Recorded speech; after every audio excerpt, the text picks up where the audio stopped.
Iglesia Garza, me presento. Soy estudiante de la Universidad Autónoma Metropolitana en la licenciatura de Biología Ambiental.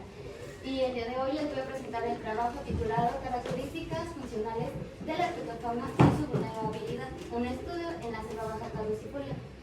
Cabe resaltar que este estudio fue llevado a cabo por Maritza Peñaflor, Alfredo Morales y Rogelio Corona.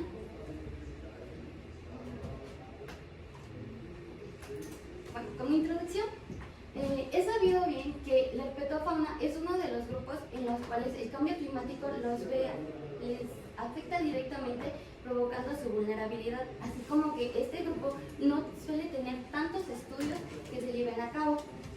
Y principalmente los anfibios son uno de los grupos más amenazados, con un 40% de sus especies en algún grado de peligro de extinción, lo cual los vuelve aún más importantes, así como que las selvas bajas caducifolias presentan una alta tasa de deforestación, siendo ecosistemas que deberíamos de ponerles demasiada atención.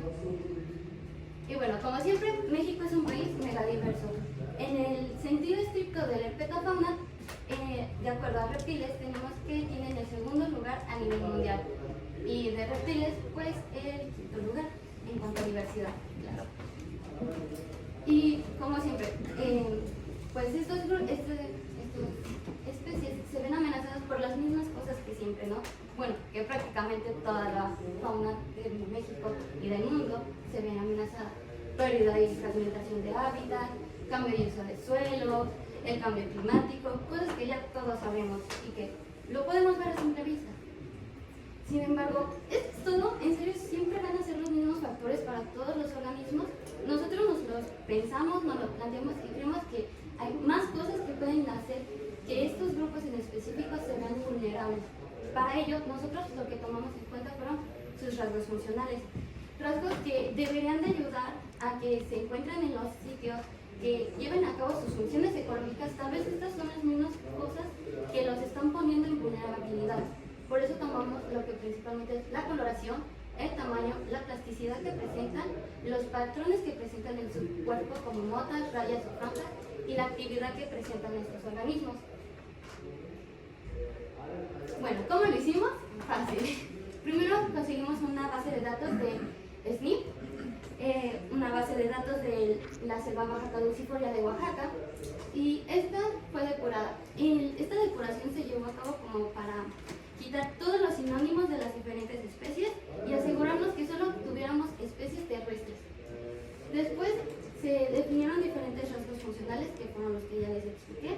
Teniendo estos rasgos funcionales, lo que hicimos fue buscar información en portales.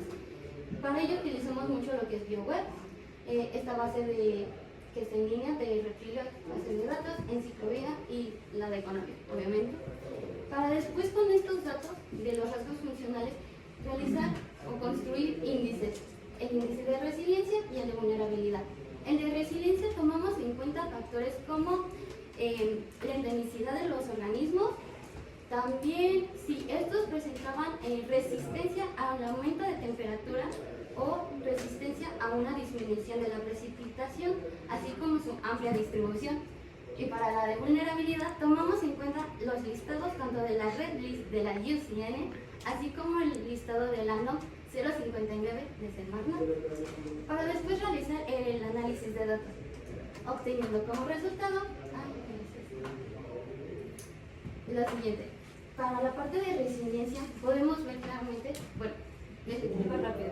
En el eje de las X tenemos el número de ecosistemas en los que se puede encontrar estos organismos, tanto reptiles como anfibios. Y en el eje de las Y podemos encontrar su resiliencia.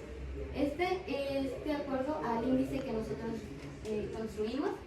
En ambos casos, la resiliencia de los organismos irá en aumento siempre que se encuentren en un mayor número de ecosistemas, que pues es un poco bueno, pero ya viene lo interesante del trabajo. Bueno, este es un análisis de componentes principales que realizamos, en el cual ingresamos los diferentes variables para ver cómo estas variables pueden hacer que aumente su grado de vulnerabilidad, que serían estos que están en circulito rojo, o disminuya su grado de vulnerabilidad, que están en recuadro azul. Es importante que para que se den cuenta, Si estos organismos presentan características como encontrarse en zonas antropizadas, disminuirá obviamente su grado de vulnerabilidad por esta adaptación que pueden tener. Pero si presentan estas cosas como que son consumidos por humanos, tienen un mayor número de riesgos, el tamaño, tiene persecución. En persecución nos hacemos referencia más que nada a este hecho de matar a los organismos por desconocimiento, por miedo, por temor, por cosas más culturales. Y la piel va a ser muy importante para los reptiles como un factor propio, intrínseco del organismo para que sea vulnerable. Y eso se ve en esta gráfica. Aquí en la parte del eje de las X tenemos de que sus diferentes tipos de aprovechamiento, que son los principales. O sea, tienen más, pero esos son los principales. Y el principal, y en este lado tenemos el tamaño medio de los organismos. El principal uso que se les da es para pieles, el aprovechamiento de sus pieles. Y también se llevó a cabo una prueba de Wickham, que es esta que se presenta en la parte de arriba. Esta más que nada era para ver si en realidad existe una diferencia estadística y entre los diferentes aprovechamientos que se llevan a cabo con los reptiles.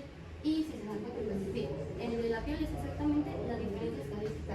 Es en donde en realidad el tamaño que presentan los organismos tiene que ver completamente con el efecto de que sean aprovechados para la piel.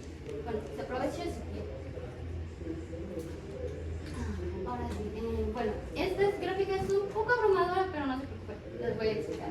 En la primera parte tenemos el tamaño de los organismos, después tenemos la actividad que presentan estos organismos, el aprovechamiento y la coloración.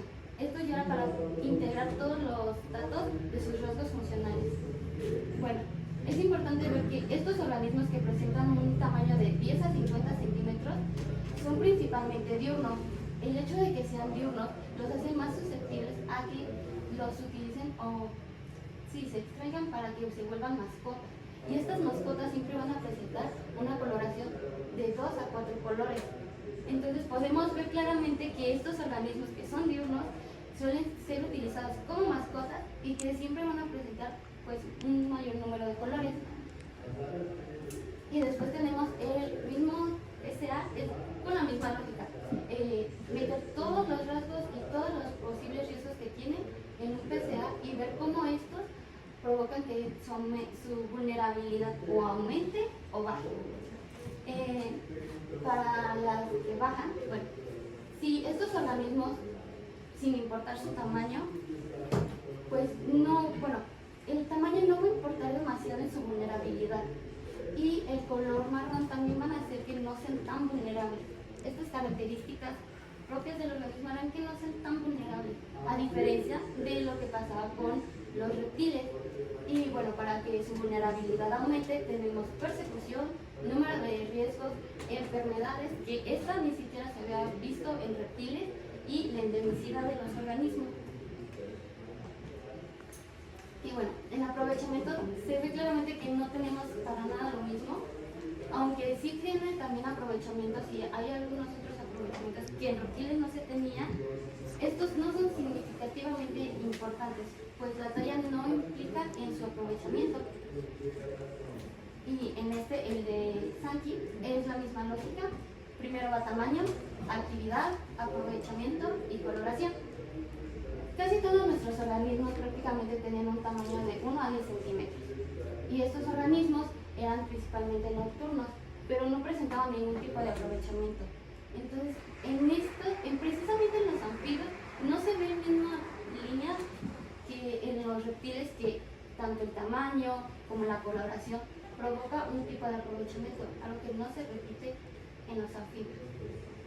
Y como conclusiones tenemos de que, nos dimos cuenta que, número 1, ninguna característica funcional de los anfibios provoca su vulnerabilidad. Más que nada se van a ver influenciados por el cambio climático. 2, que los reptiles sí tendrán esta influencia, o sea, cosas como su color y su tamaño serán lo que provoque que sean aún más vulnerables. 3, que las especies diurnas tendrán un mayor riesgo de exposición por las actividades. Y obviamente que igual actualmente falta mucha información sobre estos organismos, realizar más estudios para comprender cómo es que estos rasgos a veces son los que provocan su vulnerabilidad.